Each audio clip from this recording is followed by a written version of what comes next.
So what? Nah, I just like the audio is so good. Yeah. Have you done anybody else's podcast? I did one a while ago, and I can't remember what his name was. I remember it was over COVID. We didn't talk about anything. Just sort of a rambly something to do. Yeah, because I think I was like, I was probably like 16 or 17 at the time. So How old are you now? 21. Oh, jeez, that's. I think it's funny. I approach the podcast from different ways depending on people's ages. When someone's older, especially older than me, usually we'll like go through. Okay, what was childhood like? And then this, and then that. I don't think we're gonna get very far in that level of things. Yeah. That's why I felt kind of bad about doing it, because I'm like, I feel like I'm gonna run out of stuff quick, and I'm in no position to give like, one time I was in a tough time, and here's how I got out of it. I'm like, I don't think that happened. Well, the reason I asked you to do this was because one, you've been consistent. I keep hearing about you. Really? Yeah, people I've never heard. Lovely. Yeah, never heard a negative thing about you. Everybody says, you know that Sam? Yeah, he's funny. So there was that, and the other reason I want to talk to you was because your comedy is so polar opposite to mine, and I enjoy that. But I guess my first little question: do you remember where we met? I think it was Comedy Bar. Mm-hmm. If I had to get, if not, it was some open mic before. But I'm pretty sure it was Comedy Bar.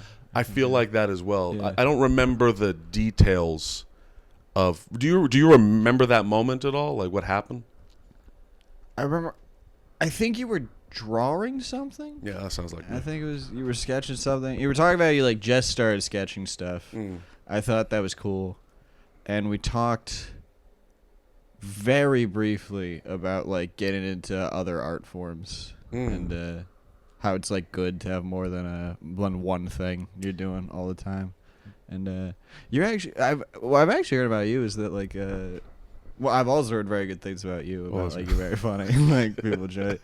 I also enjoy how your comedy is very different from mine, and I actually like that way better because like I feel like my stuff is like kind of hack like half the time. Really? It's just like very.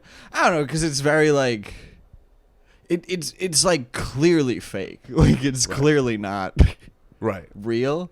But I'm like presented as real, and everyone's so I do appreciate a lot more when like comics talk about like this is a thing that really happened to me. I'm like, oh, it's so cool. Like you're able to like.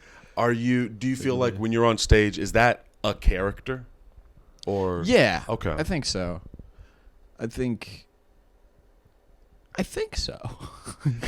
Interesting. Okay. I look forward in the future whenever you watch this, and maybe we'll do this again. How you change and evolve.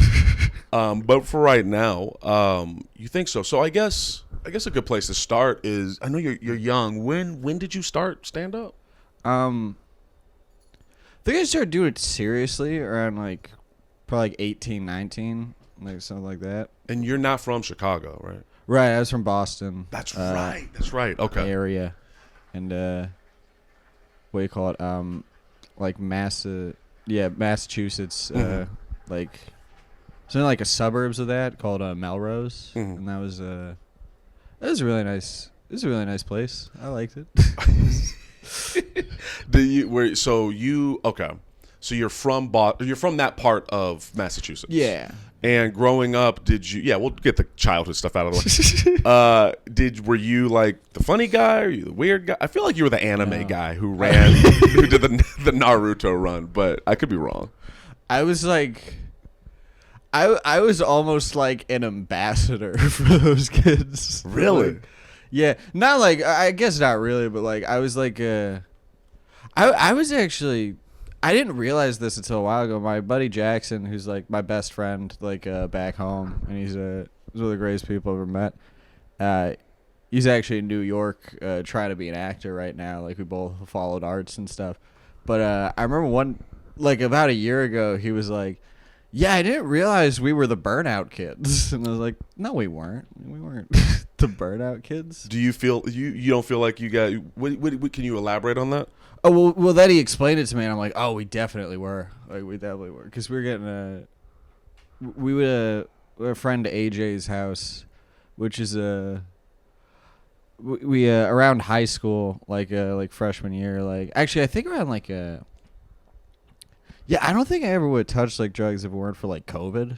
Like, 'cause I can't wait to talk to you about that. Okay. yeah, I don't know. I did like the idea of it, and I very much like. You were straight edge. Yeah, but I didn't have a problem with like other people doing it. Like I wasn't like it's evil. I was just like I don't know. I don't think I need it. But then like COVID happened. I didn't have a job, and like school was all online. So I was like, I'm going like nuts over here. To start with the high school straight edge stuff, I was the same way. I was like, I don't know how you felt about it, but I was scared. Yeah. I was scared I was going to become addicted immediately, and I was going to get split personality disorder and like all of that dare shit. That worked on me for a while. I was like, yeah, I want no parts of this. It's very much like a Dr. Jekyll, Mr. Hyde. You're like, I don't want to turn evil. Like, Yeah. And then when I was in my first year of college, stayed straight edge all the way through until the very end. Have you heard of Spice? You know what Spice is? No. Don't ever. It's a synthetic marijuana, and it's technically a hallucinogen. So I had never drank. I never smoked weed. And my roommates were like, "Come on, man, it's legal. It's fine." I was like, "Okay, I'll tell you the detail because this is more about you than me. I'll tell you the details." No, of the get story. into it. You want to know about it? I know I almost accidentally did salvia under like the same pretenses. Where there's like, oh, it's just like weed, and then like I actually told Jackson, I was like, yeah, I think we're gonna try salvia soon. He's like, oh, don't do that. Like it's like really, it like showed me videos of people doing it. It was like. Oh, I thought it was just like weed part 2. Like I never. What have you done? That's why we're the Brown Kids because we were the only ones who like tried acid and so you did acid? Yeah. Like, that's okay. All right. Wait, your first drug was acid? No. We smoked a ton of weed. Okay. And we drank a bunch. Okay, and then you graduated to acid. Yeah. Okay. Or like, like junior year or like senior year. In high school. Yeah. Where do you even get acid from as a high schooler? I was doing like because I was doing like a Boston comedy at the time, like, and I was not good at it at all. Like I was like bumbling around, like I was having fun, like it was nice, like it was a really good scene, but like it's also like a way less it's like a way less protective scene in terms of like because I know it's like around Chicago, like if you have some of the younger guys, like people are like, "Oh, can you get in this bar? Like, is it okay?" And Boston was very much like, "You're here, like you're old enough, like you'll figure it out." They just don't give a fuck. Yeah. So I asked them like, "You guys all do acid? Like, how do I get acid?" And they just told me like who the guy was. That's like, wild. Yeah. I didn't realize how crazy it was until like I think like first year of like college when I was talking about because I was going to like art school, so I was like, "Oh, you guys have all done acid, right?" And they're like, "No." And I was like, "Oh, that was." I thought we were supposed to do drugs. Yeah. I thought it was a part of the homework assignment. Yeah, like, I guess I'm the advanced one, and this is the opposite. What was acid like for you? I've never done it. I've only done shrooms. So, I also only did it like. I forget if it was twice or once. I think it was just once. Like, it was really the thing I remember the most is I did it with two of my buddies, and I won't name them because I don't know if they're cool with that. That's fair. But I remember like the first thing they suddenly got high is like, "Sam, we want to kill you." And I was very like, "Oh, all right, why?" And they were like, "I don't know. And they were like, "We're not going to." Like, we won't, but, like, we want to kill. And I was like, oh, it's really weird. It got way better from there. Oh, good. So you're all hanging out, like, at a basement or? Yeah, my buddy's house was, we had a buddy whose house was, like, international waters. Like, it was just the spot for crazy shit? Yeah, his parents didn't really, like, care. And they were also, like, sometimes helpful about it. They were the cool parents. Yeah, the cool parents. Yeah. So you're sitting there, and then they just unanimously said? Like, they just had some ESP and knew? Yeah. Did they ever explain why? No. But then later... when my other buddies did it, they were like, Sam, we also want to kill you right now. And I'm like, I don't know why this keeps happening. Like this. Okay. Because I wasn't even high with them. Like, I was just there. And I was like, I thought they were going to pick another guy on acid. And you never asked them when they came down, like, what was going on? I tried to, but they were like, you know how it is. I was like, I don't. No, I didn't think that was. Have you ever done mushrooms? I've done mushrooms are so much better. They're way better. Yeah, from what I understand of it, mushrooms are you'd have less control, but it's not I don't know, how would you describe the difference? I describe the difference as like mushrooms, like you understand like, oh, this is a trip, like this is supposed to be fun. And acid is where more of a thing of like you feel like you're like figuring everything out. Interesting. But like the more you figure out, like the scarier it gets, because like because like I just remember like it was me and the two guys I was with. Like once they stopped talking about like how they want to kill me and stuff, we were just like walking around and we were like screaming at each other in the street. Like it makes you so loud. That's wild. And we just kept saying like, no, like the whole world's this bubble, but like you can't like see it's a bubble.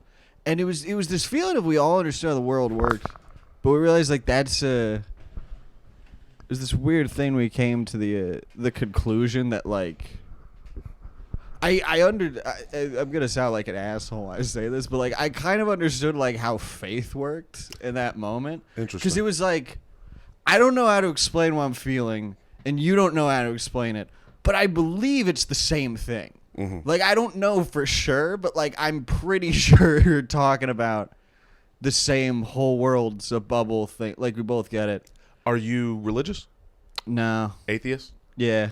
Do you feel like that do you feel like that experience made you understand religious people more or what? More. Interesting. More. I think so. Because, like, it was also, like, the same way, like, I felt about, like, before I smoked weed, like I was like, I don't hate you if you do it. Like it's the same thing for religion, where it's like I haven't died yet. I don't know like what happens. Right, you know? right. It's a very cocky thing to feel like you know 100%. Yeah. No, I feel like a lot of atheists are like shitty about it. Where it's just like, because it's like if because I think like that like nothing happens. Like if you don't think that, I'm not gonna try to take that away from you. Like that's awesome. Like this. Yeah. But you think there's gonna be a magical space that you're gonna live on forever with and people's gonna be happy no matter what. Like to try to strip that from somebody. Yeah, exactly. That's horrible. Yeah. It's like. So you have this friend Jackson. You guys grew up together. Yeah. When did the discussion of acting and comedy come into play? Pretty much immediately, because I knew from like a young age, like I always wanted to. Actually, I actually didn't. Actually, I take that back. Right. I don't know what I wanted to do, but my buddy Jackson, he did all like the theater stuff. Like he did all the theater programs. So I like met him in it was like 6th grade, and we hit it off. Like we really liked each other. And then he was like, "You should do acting stuff. Like you should try." Yeah, and so I did, and we were in Shrek the musical together. Okay. And, who were you? I was Farquaad. I could see it. It was a lot of fun. So and we still will like bullshit each other and be like, that was our best performance. Like it's not even like we have not topped it. Like and he was Donkey too. That's awesome. Yeah. So so Jackson's in theater and he's like, come on, do this with me. Yeah. And did you have like stage fright at the time, or you? Oh yeah. I was terrified. And afterwards, it kind of. I think it's like still there, but like, it's there where like the pros like outweigh the cons. Like it's right. I find it like. If it's like when you're going like on stage with that stuff, like, I don't know how you feel about it, but it's stage like, fright. Yeah. It depends. At this point, I don't know. When I was younger, for sure. No. When I was younger, I was even more brash and didn't give a like. I was even more in like big headed. I was like, I'm the greatest. And now it's more like it depends on the context. If we're at Shakers on Monday, I don't care. But if I know, like, if we're in front of a couple hundred people, or I know there's a comic that I want to impress, I had a moment I'm trying to figure out if I should say names or not. Because it's not bad, but it's one of those things. I'm going to say without names, and we'll see if it's appropriate to add names. I had a show recently where in front of a lot of people and like 300 people. Ooh, nice. Yeah. And that's really good. yeah, I love those because it's like, I think you get this like when you grind in those small mics where there's nobody there and there's dive bars and you have to fight for every joke. And then you're in front of 300 people that have paid to watch you. Yeah. And you say a joke, and it's the laughter's way bigger, and you have to wait longer. I saw your clip at Laugh Factory, and I think you get, like, it's just a bigger thing. Well, dude, that's the best feeling is when, like, you had, like, this many jokes, and you actually, like, run out of time to do them. Yeah. Because, like, they were does not happen all the time, but when it does, it's like, so it's... good. You go right back to that, like, dude, I'm the shit. Yeah. Like, tomorrow, SNL audition, like, day after Netflix special. It feels so good. It's amazing. And so I'm on this show, and there's another guy on the show. I literally can't remember his name right now anyway. But he is, we'll say, a definitely headliner status, if not. I mean, headliner status in Chicago and outside of Chicago. And I recognized him. We had never had a conversation. I've been around for 4 years, and I'd seen him sporadically. I'm going to write his name down so you can see it. I'm going to look it up and write it down. There is a chance. I have no idea who this person is. It's entirely possible. I'm very bad with names and knowing people. Oh, my God. This is going to bother me. Shit. Hold on. I'm gonna find because we talked over Instagram a little bit, but so he was there, and in the back of my head, and it's embarrassing, and I should be over it by this point, but it is what it is. In the back of my head, I'm like, fuck. I hope whatever I do on stage, he finds it funny. There, found it. I'll just show you the Instagram. Yeah. You know this guy? No, I don't. Okay. I'll tell you more about him after when the mic's Yeah. off. But after my set, he came up, and when you can tell someone's giving you a compliment because they're just trying to be nice versus like they legitimately paid attention and they were like, that was good. Yeah. That's what I got from him. Oh, hell yeah. And it felt so good. And then this is my meaner side. Then the person, I want to say the person after me was clearly not as good. It was also a good feeling. Yes, it is. It does feel good to bury someone, but it's. I think the another. But that's not the goal. No, like, that's not. It feels nice, but that's not why you go and do it. But see, I used to be. I'm glad you're meeting me now. I used to be a very aggressive person. Like, my whole thought process was I want to fucking destroy everyone else here, and I want to be the best. But that's not a good headspace to be funny. Right. Yeah, that's exactly what it is. Mm-hmm. It's like it's not even that, like in any other field. Like, that's like a pretty good mentality to have. But sports, like, great. Yeah, like anything like that. But it's just like and even like music, I'd say like it's pretty good. But like when you're trying to make everyone feel good, coming from a place of like, so I could beat all these others, like, yeah, it's not. Yeah, it's not the you're best. Starting in the wrong spot. 100%. But he was chill. It was nice. It was a good experience, and it was just satisfying, But yeah, that's besides the point. So you and Jackson, you do acting, and you do that. You become what is it? Farquaad. And then was it like, oh, I want to be an actor, or when did comedy come into play? I think it was actually a little bit before that, because I remember I remember when I was a kid, like around like 5th grade or something. Like my parents, it had to be like 3rd grade or something. I don't know. It's not important. Like when I was younger, my parents were. I was trying to tell them, because a bunch of kids at school, they had phones. I didn't have a phone. They were trying to like tell me about this like it They weren't trying to tell me. I was involved, actually. I was overhearing it. They were all talking about, like, this music video they saw that was, like, some, like, I don't know, it was, at the time it was, like, some brain rot, like, video about food. And I told my parents about it. I'm like, I want to watch that video. And they're like, oh, you're thinking of Weird Al. And I'm like, I don't think I am. And they're like, no, this is weird. And they showed me the Eat It video by Weird Al. Yeah, yeah. And I just realized it was just this big thing, like, oh, you can do that? Like, you can just... be like, ridiculous? Yeah, like, it can just be funny. Like, that can be it. That's why I started to realize, like, a lot of movies I liked, like, were funny. And there were a lot of guys in that who were just, like that's all they did. Like, they just were funny. I was like, oh, you can do that. Like, that's awesome. You never had an interest in math or science or working at a desk job, I'd imagine. I did have an interest. I mean, I did a little kid thing of, like, you want to be, like, a scientist. Sure. Or, like, I remember I really wanted to be, like, an inventor for a while. But then, like...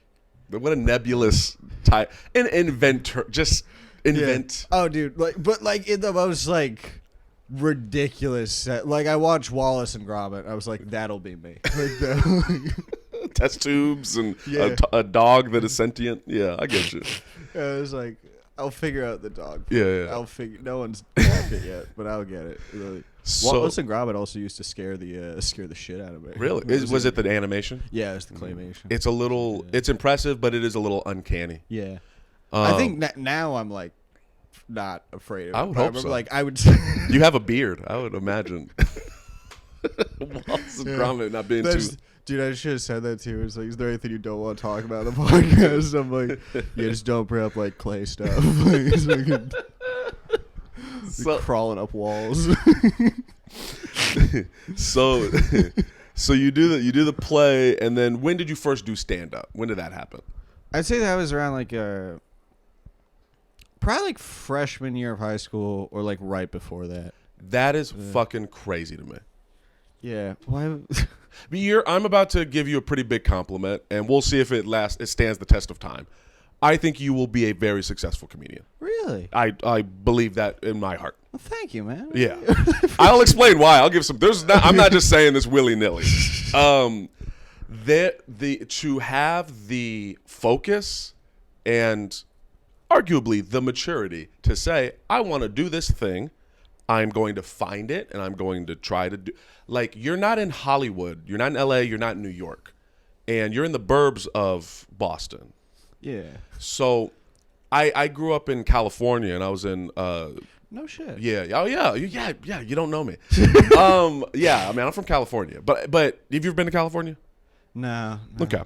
I'm not from LA. I'm not from San Diego. I am not from San Francisco.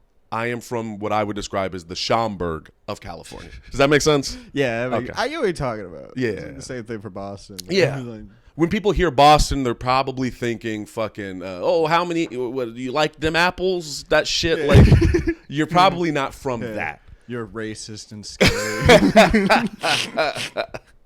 So where I was from, the idea of, like, it wasn't like I was near a big city or anything. The idea of going to do an open mic I didn't even register that. And a lot of young guys, a lot of people that get into this don't even realize that they don't have the balls to fucking do it. Did your parents drop you off? That's insane. Like, that's crazy. And so I would say because you're starting so young, because you're consistent, because you seem to be, I don't know, we'll see as this interview goes on. You seem to be a nice, reasonable person. Thank you. People, dude, I don't, how long you've been doing this?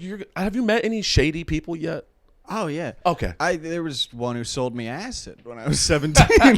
Yeah, you get it. This is not an industry filled with upstanding people. Yeah. So the fact that you are objectively funny and you're only going to get better and evolve. You started early, you're consistent, and you're reasonable. Oh yeah, you're going to be really successful. Thank you, man. Yep. I really appreciate Yep. that. I hope so. I hope because this will age poorly if you don't. Now the pressure's on. But that is an incredibly admirable thing. I don't know if I'll go to my feelings again, and then I'll get back to Jackson because I'm curious about Jackson. I love Jackson. I will talk about Jackson all day. good. I love Jackson. I kind of hate January for comedy because Really? because of New Year's resolutions. I fucking hate it. I hate it. I hate it. I get it. You said so much with so little. Do you know what I'm?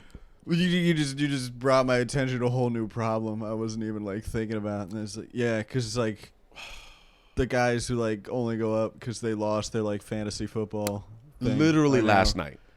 Literally, we drove Jax. Do you know Jack Woods? Yes. Jack Yes, I Woods, do know. Rachel Hall. I don't know if Jack Woods knows me. He knows you. I know Jack. Oh, nice. Yeah, people like you, dude. Yeah. Yeah. I like have so much trouble believing that. Like I- wrapping your mind around that? Yeah. Hmm. Well, because it's also like I'm so bad at like talking to people. Like you've talked to me. And, like it's Okay. You seem chill right now. yeah. It's because we're on a comedy state. I'm so weird. Yeah. Because I'm like. Because I'm actively pushing down that voice of like you gotta smoke all these people like fucking make them quit tonight, and also like and there's also this other voice of like like you should have like written stuff out better, like you gotta be. And so like I'm just like trying to like deal with both of those things and find like the one in the middle that like this is fun, like this is like nice. So like when I talk to other people, like I feel I just feel incredibly awkward in comedy settings, and like. Mm-hmm. There have been times where I've had conversations with people, and I was like, "That must have been insane for them." Like that was like, I was watching that uphill battle, from internally. Yeah. I have the same thing. That's why I like this podcast. Yeah. This is I don't some of the comics that are reference Kyron. You know Kyron Harrell. Yeah. He is. I love Kyron. Everyone loves Kyron, and he is very good at. Hey, I'm at a comedy club. Like, good for him. I can't. I don't. No. Yeah, I get jealous of it sometimes. Yeah. I'm like, how are you so like approachable right now? Trauma. Like, If you get him, ask him about his mom. If you want to get Kyron going, ask him about his relationship with his mother. You'll learn a lot about Kyron. No segues. Hey, Kyron, what do you think about your mom? Yeah, he's like, I'm gonna finish this set. And we'll get into that. It would affect his set that night. If you said, "What do you think about your mom?" and then he goes up to do comedy, you would see the difference. It's crazy. That just makes me feel bad for him. I'm sorry. Nah, he's fine. He's in a much better place right now. That's his business. Why am I? Anyway, so Jackson. So he goes to New York City to be an actor. Stage, film. What's his move? He likes stage stuff. Okay. And he's he's the guys who like he's gonna do film stuff because he feels like he has to like. Well, he does like it. Don't get me wrong, but like he's I actually really like his approach to acting. Like, and I don't think. Because I used to have friends in like high school and like even in college who like want to be actors, and like we kind of like lose touch. We kind of like lose touch quickly. Mm-hmm. But he's someone who like he wants to like John Turturro. Do you know him? I'll look him up. He's like really was you ever seen Big Lebowski? Yeah. You know that scene where the Jesus rolls? Oh, yeah. Yeah, and he's in a ton of stuff. That's Jackson's favorite actor. Like, that's his favorite actor of all time. And he's just, and it's not because he has all these big roles or has this big movie stars. Like, Jackson also thinks there's a point where you get too famous and it makes you, like, not good at acting anymore because you're no longer, like, playing this character. Like, you're now just, Jackson is going to pretend to be this guy for, like, an hour. Like, it's really hard to get past that after a while. But that's his favorite actor because, like, that guy, like, you watch him in anything, you're like, oh, I love him. Like, he was fantastic. But, like, in the next movie or show he's in, like, for the first 3 seconds, you're like, oh, that's that guy. And then he immediately switches back to, okay, now he's this guy. Like, this is, like, he's, like, one of those chameleon types where it's, like... So Jackson's a purist. He's a real... Yeah. Wow. And he also hates other actors. Like, why? Not hates. He has friends with some actors, but he just, like... I don't know. Every time he gets in, I don't know. It's like the same way, like I could say sometimes to like, oh, I hate other comedians, and then like, you know what I'm talking about. But then I get into it, and I'm like, I guess I don't so much. I guess it's fine. If I'm to make a guess based off of the little you've said about Jackson, if I'm to guess what his issue is with other actors, them being fake. Yes. Them being that's fake. It. It's them being fake, and them also having like these insane. He doesn't like the type that like they're like gonna like doesn't understand that like they're like dude, like in 2 years like I should be up for my Oscar, like the kinds that like don't understand like that it's like a like long slow road. Like I think his goal is to get like famous by the time he's like 30 or like 40 or like something like that, which like I'm kind of in the same boat as him, as like it's just gonna take a while. Like, and that's a lot of my favorite comedians and like singers and songwriters, like they've all like hit their stride around like 28 is usually the age where like it gets really good.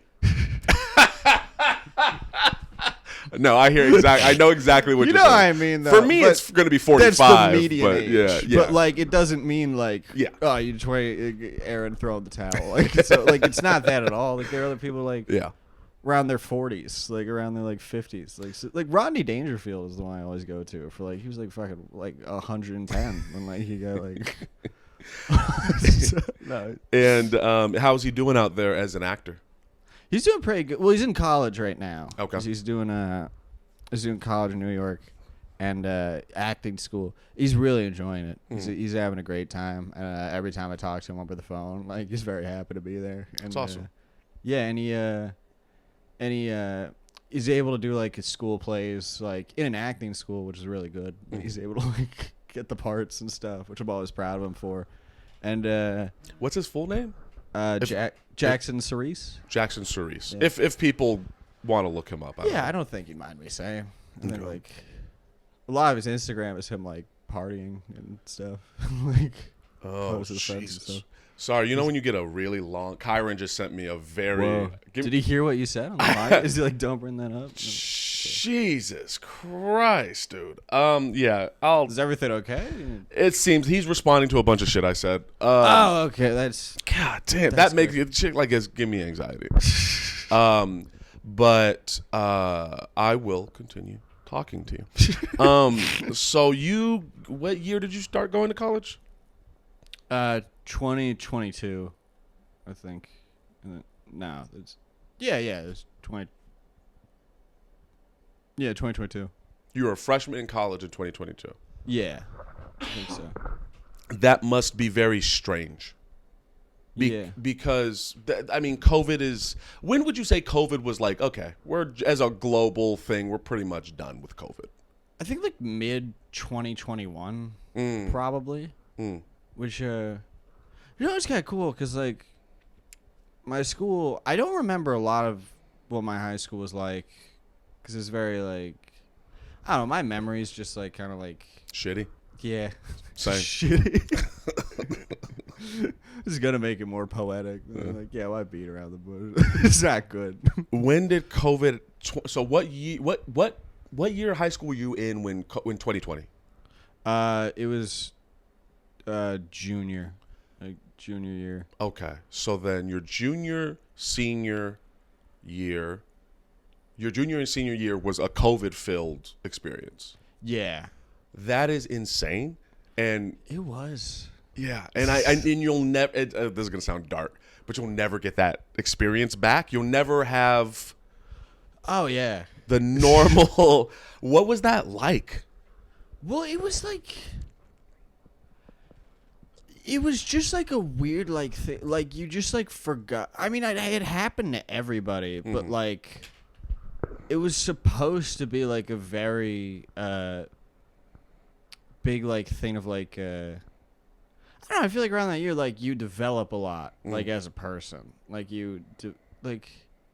What I know is what happened for a lot of younger kids is like that they basically over COVID, like everyone from like the grade of like 3rd grade to like 6th grade, that whole age group, they all technically have like not learning disabilities, not the word. They're all in like classes for kids with learning disabilities, but it's just because they learned like how to like add over a phone. So, like, it didn't really click for them. So, like, there was just, like, a little while. I think it's still going on where, like, just, like, a whole, like, generation of, like, 4th to, like, I guess now, like, 9th graders just are not very good at, like, reading and, like, writing and just, like, basic stuff that you'd have, like, a thing over at this time. I work in schools. I don't know if you know that. No, I didn't. So my day I job. probably sound like a jackass. You're good. You're good. You know, this is the podcast. Explain it to you. This is, and I've said this 1.5 million times on the podcast, but this is what I like about it, because there's just no way to have this type of conversation at a comedy club. Yeah, it's very nice. Yeah, I really like. Well, I told you this before we started. Like when you were like, the goal was not to be funny; it's just to have a conversation. It's like, oh, that's really way better than what I thought it was.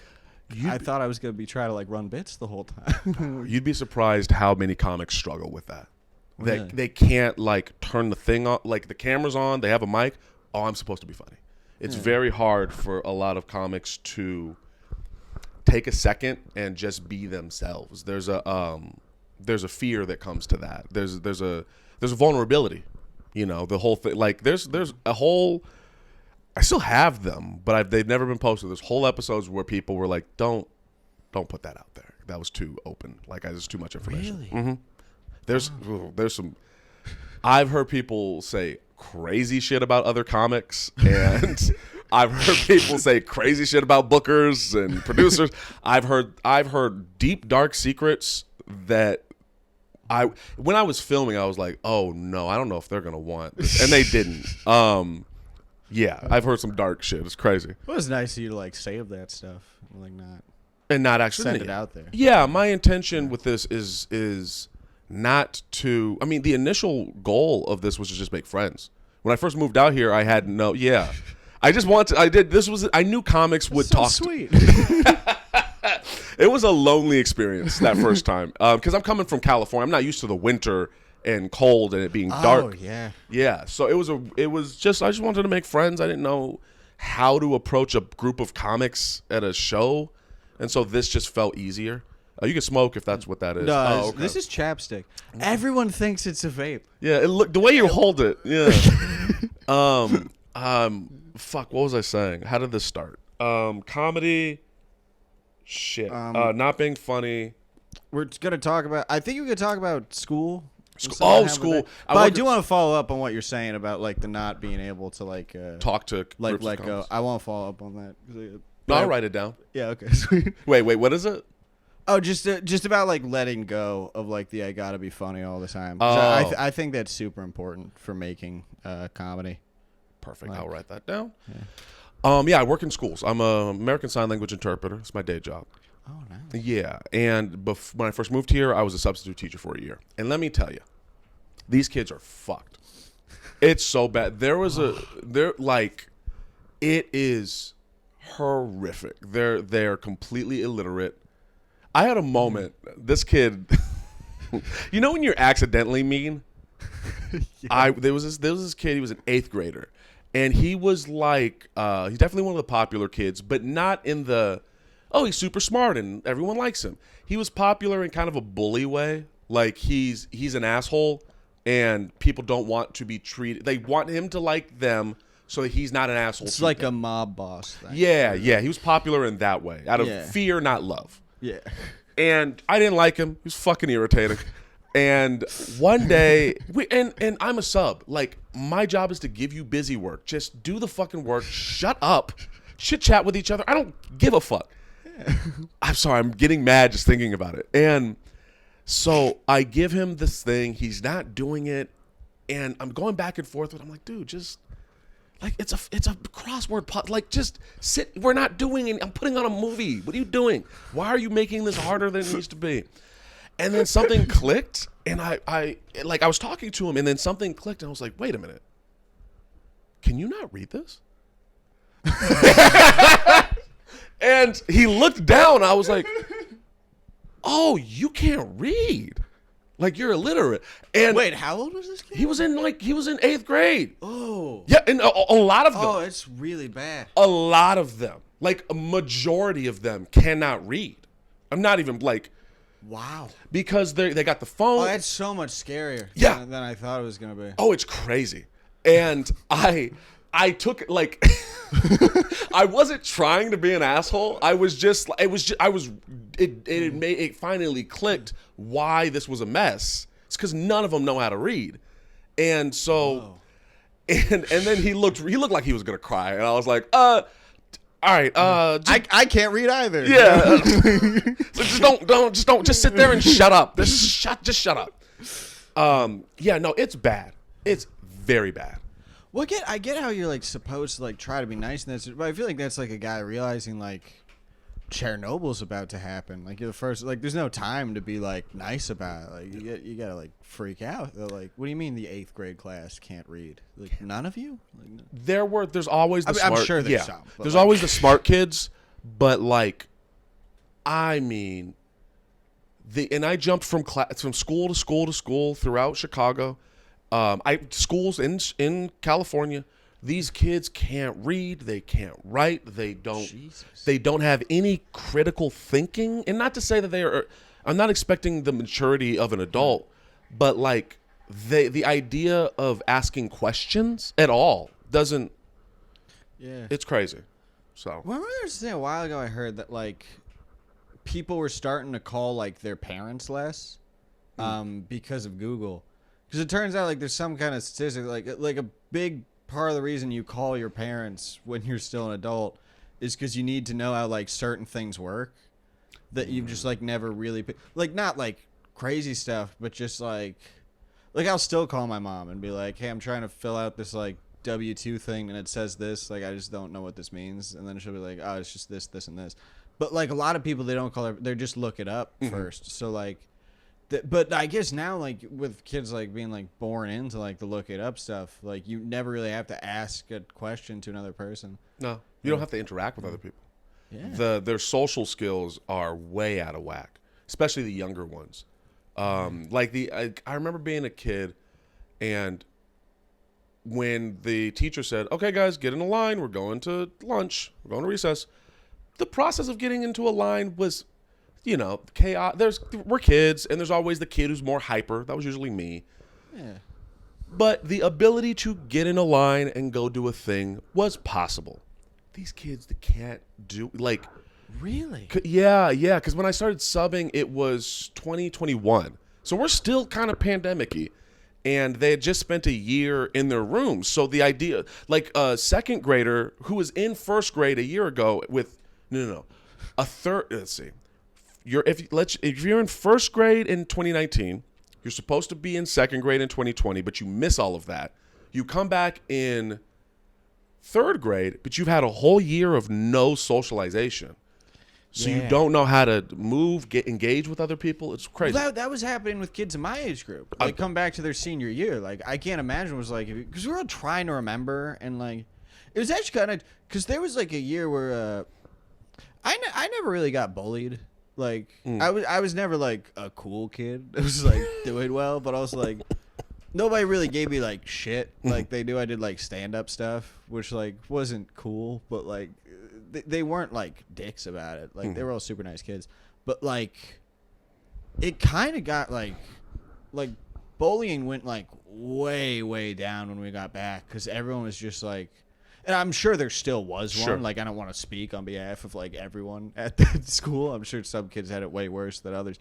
But, like, the majority, it was, like, way, because everyone was just, like, socially drained. Like, they didn't have time. Like, everyone lost so much confidence, like, over COVID that, like, there was no time to, like, fucking make fun of other kids for, like, or like try to like harass people for random shit. Like you were just like, I'm trying to remember like how to talk to my friend. Like I can't like, I don't like, it was kids realize like I don't even know I did that in the first place. Like, I don't think like I didn't miss it. Yeah. Over COVID, I didn't miss being a jerk to you. Like fucking. Yeah. It's wild. I don't know what the future holds, but it seems to be dark. No, it's not good. Reed's really bad, because I remember like, but it's one of those things where like I can't tell if like. That's going to be really bad, or if it's going to be like when cursive went away. And it's like... True. Basically fun. But reading and writing is huge. Like it's... I think what it is... Because they're doing voice to text. Yeah. Really? That's what it is. They can do voice to text, and they can have the thing read back to them. And on top of ChatGPT, college is a wrap. Like... Oh, it's over. Yeah. It's so bad. Yeah. Unless you're learning a trade, like, why are we even here? You said learning to get back to comedy, because this is You said learning how not to be funny. Do you feel like? Okay, we could do this a few ways. I can make an assumption, or I can just ask you a question. It's up to you. It's up to me? I like both of those. Okay, I'll make an assumption. All right.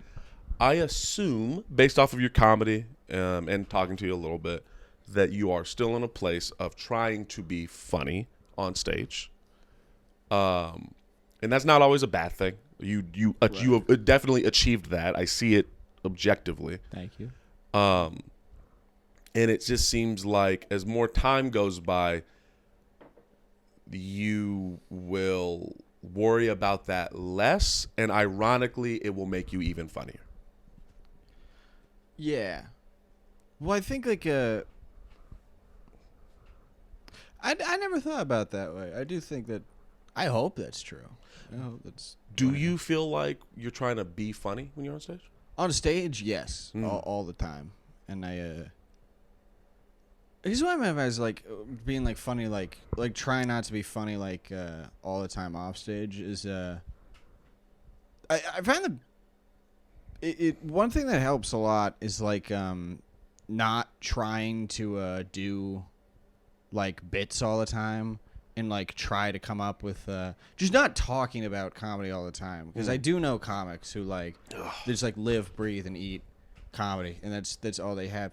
And what I've watched is it actually like can make you worse at it, because like you forget that like you're trying to appeal to like real people, like you're trying to like appeal to like, and I say real people. Some people say civilians. Like I'm not calling them civilians. Like they're better people. They're more stable people. Yeah. Yeah. They think like weird. Civilians. They're It's like crazy. I hate that term. We're not in the military, guys. Yeah.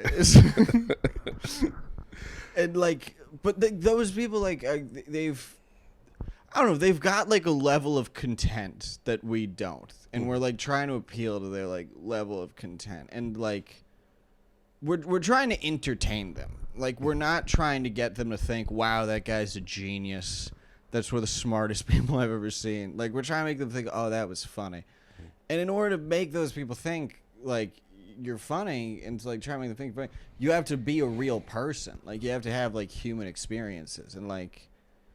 But just, like, sitting down all the time and being like, oh, I need to think of these jokes. Like, you think of things that are, like, they're, like, fine. Like, they're not great, but, like, they're fine. But, like, when you're just hanging out with people, like, you'll accidentally stumble into way funnier stuff than you ever would. Like, I don't know. Like, a lot of my best jokes, like, they were, like, written, like, I had to sit down and, like, write them out. But, like, that's what fun is. Like I don't go out and like try to like come up with like whole jokes. Like, I go out and like try to find like premises, like things that are true or like that I could like play with. They're funny, and then later like I will sit down and like try to write them out and like make them actually like usable on stage. But like every time I've just sat down, being like, all right, I'm gonna try to come up with something funny. Like for me personally, it never works. Like it's never.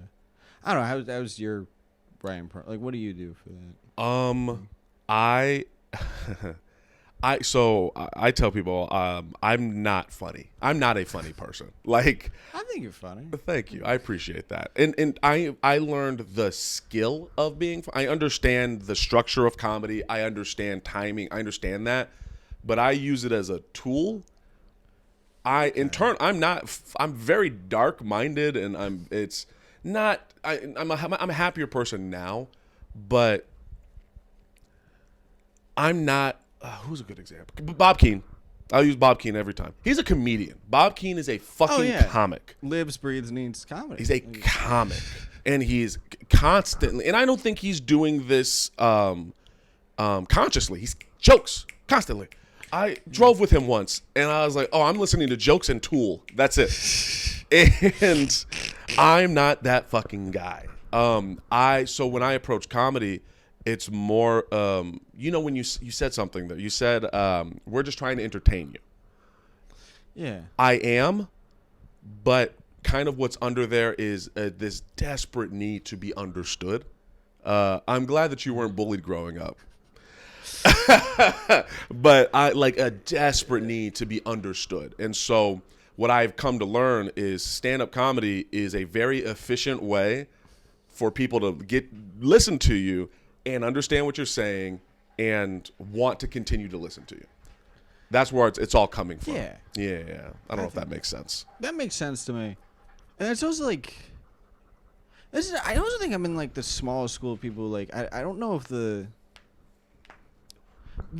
you're talking about like the like it comes from like a trauma, like a need to be understood. But like my parents were like reasonable. My parents were reasonable growing up. Like I didn't get along with them all the time, but like instead of like when I moved out of the house, I was like, I understand like why they did a lot of things they did and the mistakes they made. Like I get it, like they were reasonable, but like.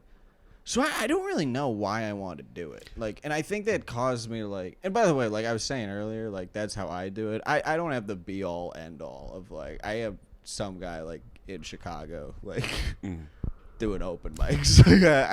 I have not figured out there's also another pet peeve of mine is people talking about like, here's how you do it, man. Like it's like, but you're here. Yeah. Like we're all here. Like you don't know how to do it. Yeah. Here's how you do it. You would have just done it. Like when they lay out, they're like, I go on Kill Tony. And then it's just like, then go do that. Like, stop telling me about it. What is your experience in the Chicago comedy scene with other comics? I really like it. Yeah. I think it's been, well, once again, like I was saying earlier, like I think talking to me is so hard. Like if you're another person, I feel bad every time someone does it. How are you feeling right now in this experience? How's this feel? I think this is going well. Same. Nice. What is the difference between now and at an open mic or a show? Oh, like there's just like this. I just can't shake. There's like this underlying thing of like a small competition that's like about to happen, and no matter how much I know, like in my heart of hearts, that's not what it's about. Like it's not. You're not trying to beat these people. You're just trying to like practice your craft. Like I wrote this stuff. Like I want to see if it works, but like. I just see a lot of it as like I just can't shut out that small voice that's just like if you don't do well like they're gonna remember that like that's I'll tell other people like when they're getting nervous like do an open mic like no one's gonna remember but I can't get rid of that for me where it's just like what would you say is the biggest difference between the Boston scene and the Chicago scene? Is difference? Oh, I don't really know to be honest because like I'd say. Chicago scene has a lot more people who want to do this as like they want to hit like a level of being able to do this like for a living. Like this will be their job and they'll have to do no other jobs. Like that's what they want to do. Boston scene I think is people who could do it if they felt like it, like could like do that. They just don't feel like doing it.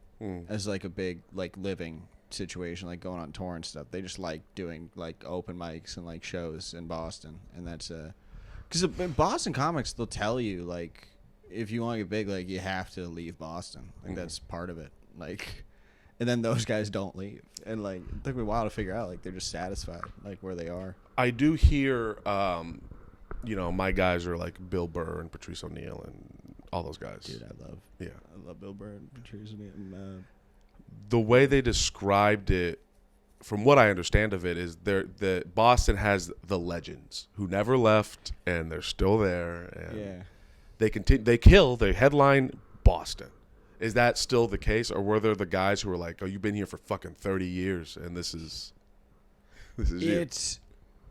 I don't know how much I want to like speak on it, just because like I still am very young, but I was like even younger when I was over there. Like there was a lot of stuff I like wasn't seeing or understanding at the time, and like asses. So, also, hold on 1 second. Sorry, it goes for an hour and then it. Oh, okay. Yeah, you're saying. This is the last thing I'll say about acid, and why I do think. Why I do think it is kind of a cool drug. Okay. Is because I can tell you, like, it's trying to, like make you like, you think you're understanding the world rather than, like, mushrooms. Like, you just understand, like, you're, like, a part of it. But, like, it was the middle of the night, and I was, like, standing at, it was, like, doing, like, the typical, like, junkie thing. Like I was like lying down a field, like looking up at the stars, and I was like, I can see all of them. Like I can't see all the stars. This is really cool. While I was lying there, I also had this realization of like, every time I smoked weed, like I was going for this feeling of like trying to feel good, and it really wasn't happening. And acid just made me realize like I don't think it's ever gonna happen. Like weed, like I was chasing like this satisfaction where I'd just be like, everything's all right, everything's perfect, like every day's a blessing. And I like, am I doing something? No, I'm just making sure things are working. Okay, sorry. I'm being a producer while also interviewing. Okay, I appreciate that. Mm-hmm. But it just made me realize like I don't think there's ever like there's never gonna be like because I've seen people that like are very happy, like are very satisfied with their lives, but it's just like I realize like I don't think there's ever gonna be like I'm not gonna be able to like hit like a joint like in the perfect way where I'm like, oh, everything's great. Like this is all I'm super proud of myself and everything I'm doing. And like it's weird that like acid made me realize that. Whereas like acid was a drug that like I felt like it was talking to me. It was like, hey, you don't really like drugs that much. And I was like, oh, I guess I don't. Are you sober now for the most part? Yeah, pretty much. Like I drink here and there, but like I find that to be like super different than like smoking weed. Yeah. Good for you. Much more control over it. Drinking? Yeah. Interesting. With weed, I go on like big benders, and like it takes like a while to get out of it. And it's actually thing about I'm gonna go back to Jackson real quick. Like Okay. he's one of the few people I know who he smokes weed all the time. He's still like super functional. It was actually part of the reason I was able to realize like I wasn't functional because like we would talk about our experiences with it, and it was like He's able to be productive and it's not like also like. You know, like sometimes like you'll smoke a ton of weed and then you like start freaking out. Like you have a bad time. He's like, that's never happened to me. Like that's what he said. He's like, that's never happened to me. And I'm like, oh really? Like that's really like 'cause he smokes tons. a lot. I look forward to one day meeting this Jackson fellow. Oh, He's very dude, interesting. I'll bring him around all the. Okay. Oh my, he's the best. Do you think he'd be good at being a comic, like stand up? I think he would. Do you think you'd be good at being an actor? I don't know. Okay. I don't know. Well, it's just like stuff like. I think it'd be good like for a little bit. Mm-hmm. It's like a small role in like a thing, but like as like a main character is in like a huge part of it. It's like I don't know how fun that'd be. Do you have a clique in Chicago? Do you have like a group of buddies, group of friends yet? I have a ton of a good amount of friends that I made in college. Was still going there because I went to like the Columbia college like comedy program and How does that work? How does a comedy? it does not. Okay. It's not okay. I think if you want to do like improv stuff, it's a good program because you're able to meet a lot of people who want to do the same thing as you. Like that's cool. Like if you want to do improv and sketch, I think it's a great program. You meet a bunch of people who want to do improv and sketch, and you get to like work on it with them. If you want to do anything that isn't that, it's not really geared towards that. Like the stand-up unit took a week, and I was like, really? Like that's. What do they teach you? They just had us like write about our families, and then they were like, "All right, you got it." And I didn't do well because like I said earlier, like I like my family, so it's just like saying like, yeah. So you feel? Do you feel like? So from that, I don't know. Is there people that you mic with, people that you tend to do shows with, people that you would call friend? Oh yeah, yeah, I got a couple. It's like I know I feel like I'm flailing. You're good. Like, Do you should I talk for a little bit? Yeah. Yeah, please. Okay. I asked this because my journey to Chicago was an interesting one. I moved out here and my first year, I think I came off very standoffish to people. I didn't talk to people. I just sat in corners. I would sit in the corner, listen to music, write, and try to mind my business. Because back in California, I was trying to tell everybody what to do. I was the guy who was like, here's how you do it. I was that guy in California. And I was like, let me not be that guy in Chicago because I don't know what the fuck I'm talking about. And then I met people along the way. And then I was really, at the time, I was itching for community. That was my thing. I was like, I need community. And I think when you move in a space of desperation, you attract not good things. And I was moving desperate, and people who are shady pick up on that and try to take advantage of it. So then I ended up running into, I'm thinking of one person in particular, who I'll tell you about. Do you want to write this one down? Sure. You don't know who this is. Then never mind. Okay. I can assure you do not know who this is. I'll write it down for you just to say, like, if you ever run into this person, I don't, put this. I would never tell you who to interact with, but I will say, be careful. Kyron Harrell. But this person. Yeah, I don't know. All right. Perfect. If you ever run into him, I'm gonna just be an old man real quick. You ready? Give you some advice, young blood.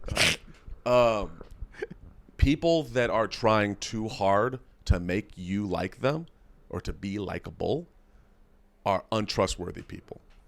To me, someone that goes out and is like, "Hey man, yeah man, you can trust me. You can definitely trust me.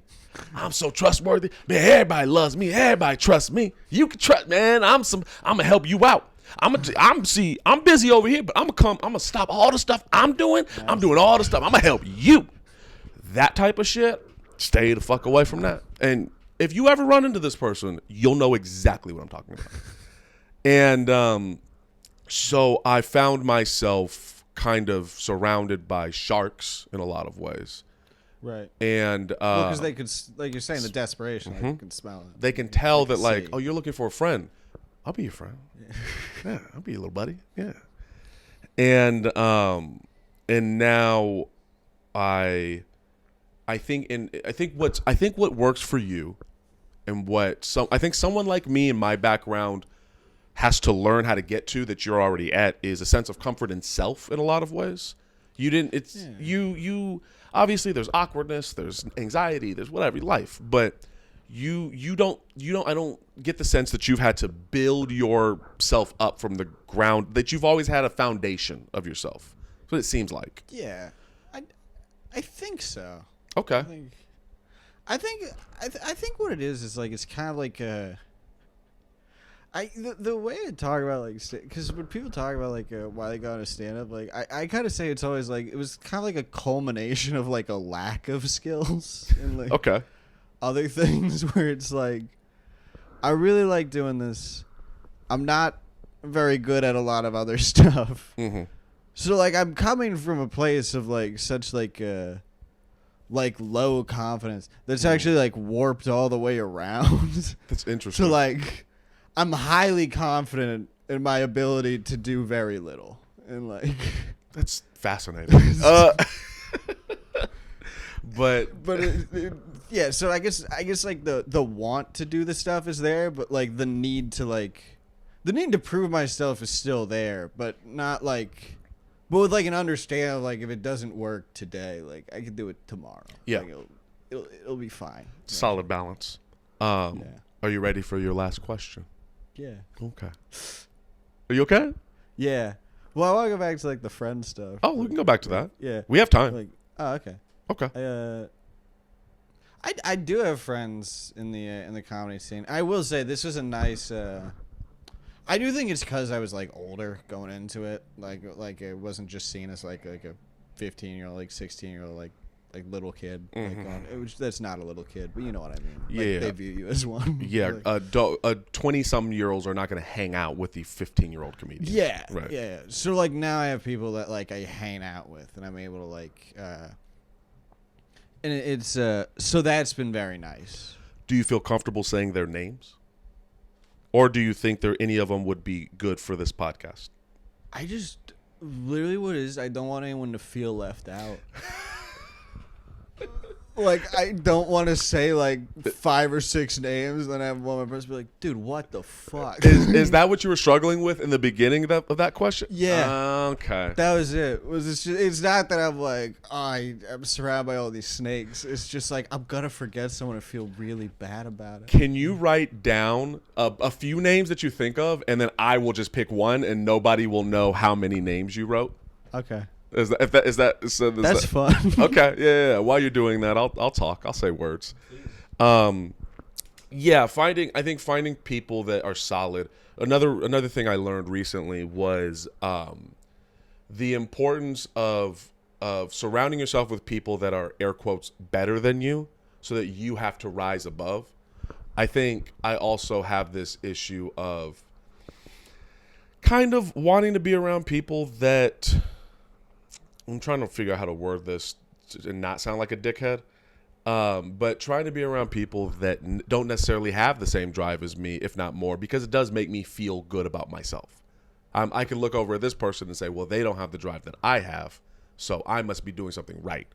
But then the person that is way more driven than me makes me feel bad. And you know what I'm saying? I get exactly what you're saying. Yeah.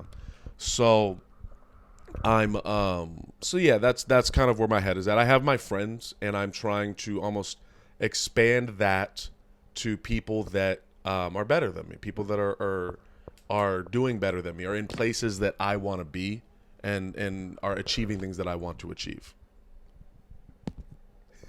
I'm so interested in this. I think to go back to that comic that gave me that advice, that was an example. I'm like. And I'm not gonna move desperate this time, but that's a guy I want to be around. That's a guy I want to associate with. That's a guy who I want to be associated with. And I think it's a matter of staying confident in yourself and trusting that, like, if you're funny and you're reasonable, it'll happen. Yeah. Okay. Do I recognize any of these people? I don't. Oh, I know one of these people. I should definitely have one of these people on. Interesting. Okay. Okay. I'll say, I'm going to pick a name. You ready? Yeah. Hannah Belmont. Dude, another person where she's so nice. She's so funny. Yeah. Every time I talk to her, I'm like, that must have been so hard, like, to deal with. What do you mean? What hard to deal with? What, just like stuff she says? No, like talking to me. Okay. Do you guys? I'm assuming you see each other often at shows and mics and whatnot. Yeah, we see each other like mics. I've started going to her like Thursday mic that she does. That's in the basement near Wrigleyville. Yeah, mm-hmm. yeah. Mm-hmm. That was nice because you can do that one and then Shuba's like. Yeah. Oh, you have a little circuit you got going on. Yeah. Yeah. Actually, finally. Okay. I think I'm gonna hit up Hannah Belmont soon to do this because this is a good little transition. Yeah, no, she'd be great at it. Yeah. She's fantastic. Good. Yeah, but she's such a nice person, and Valley did really well. Like, the problem I have with like a lot of like my friends' comedy is in like one-on-one situations like this, Mm-hmm. like it'll be like really comfortable. But in like a big group, if they're talking to somebody else, like, I just can't be like, oh, I'll join that. Yeah. Like they have to come to me because I Mm-hmm. don't feel like. No, because like I want to make them, but it's just like I don't know what they're talking about. I don't know that other guy. Like, oh, the metaphor I have is it's like watching a group of people that are doing double dutch, and do you know double dutch? The like jump ropes, jump rope. Yeah. You looked like you had no like I was For speaking 2 an alien seconds. language. I was like, is that like backgammon? Like, it's still, like, oh no, the jump rope. But there's like a rhythm going on, and everyone's got the rhythm down, and you're watching, and you want to be able to jump in. But you don't want to be the person that fucks up the rope. Yeah. Yeah. That's the metaphor I have for it. And that's exactly how I feel when I'm at these comedy clubs or at these shows or mics or whatever, and you see 2 or 3, maybe even 4 comics all hanging out, and they all have a rhythm. I'm like, I don't want to fuck this rhythm up, man. Dude, that was... I went to the Hannah Belmont's birthday party, and that was me the whole time. I just played pinball by myself. Because I was just like, everyone's having a good time. Like, I don't know how to... And not in like a way of like, oh, like woe is me. Like, it was just like very much like I just can't do this today. Like, Yeah, I hear you. yeah. All right. You ready for that question? Yeah, I'm ready now. Okay. So for the camera, pretend that this camera is you in 5 years. What do you want to say to yourself? Or what would you like to say to yourself in 5 years? I will show you this in 5 years if we're both alive. Really? Yeah. That's a fun question. You can take your time with it. Yeah, I think. Yeah. God damn. He sent me so much. Okay. Is this too hard of a question right now? No, I will answer it. Okay. I don't know if it'll be a great answer, but I will try to answer it. It'll just be like, all right. So what I want to say is I hope we're still doing stand up. I hope that's still what's happening. I hope we're still being nice to people. And we have developed whatever bug that is that makes you think you're a god for doing this. And which I do. I'm laughing, but I do mean that sincerely. There's a big fear of mine. It's just like becoming like To become a huge dickhead? asshole. Just like think like, yeah. Yeah. I just I hope you're still like trying, like being like do a good job with this. I hope the personal life stuff is still going well. You haven't just fallen into like just being a comedian. Like you're like a real person too. That like and you still got all your friends and yeah. I just hope it's still going well. That's it. All right.